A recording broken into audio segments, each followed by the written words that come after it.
আপনি হয়তো 5 Mbps, 10 Mbps অথবা 20 Mbps ওয়াইফাই লাইন নিয়েছেন, কিন্তু সত্যি কি আপনার ওয়াইফাই রিয়েল স্পিড দিচ্ছে নাকি শুধু নামেই এমবিপিএস দেখাচ্ছে? আপনার ইন্টারনেট স্পিড হলো, কিন্তু আপনি বুঝতে পারছেন না সমস্যা কোথায়।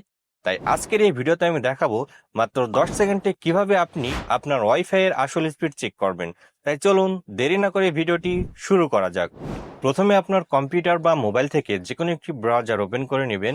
আমি আমার ফোন থেকে ক্রোম ব্রাউজার ওপেন করে নিব।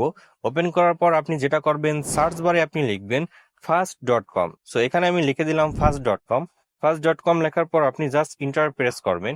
ইন্টার প্রেস করার পর এখানে আপনি কিছু সময় ওয়েট করবেন। ওয়েট করলে আপনার ওয়াইফাই আসল স্পিড কত সেটা এখানে শো করবে। সো আমি এখানে কিছু সময় অপেক্ষা করছি। সো এখানে আপনি দেখতে পাচ্ছেন যে আমার ওয়াইফাই স্পিড 30 Mbps। সো এখানে আপনি আরো কয়েকটি বিষয় আপনাকে জানতে হবে। এখানে আপনি দেখতে পারবেন শো মোর ইনফো লেখা রয়েছে। এই লেখায় ক্লিক করবেন এবং ক্লিক করার পর কিছু সময় এখানে আপনি অপেক্ষা করবেন। এখানে আরো কয়েকটি বিষয় আপনার জানা উচিত। এখানে আপনি দুইটি বিষয় দেখতে পাচ্ছেন যে ল্যাটেন্সি এবং আপলোড। অর্থাৎ যখন আপনি গেম খেলেন সেক্ষেত্রে যদি আনলোডেড স্পিড কম থাকে সেক্ষেত্রে আপনার গেম ভালোভাবে পেলে হবে বা স্মুথলি আপনি খেলতে পারবেন। যদি লোডেড স্পিড বেশি হয় সেক্ষেত্রে আপনি যখন ব্রাউজিং করেন তাহলে সেই পেজটি ওপেন হতে আপনার অনেকটা সময় নেয়।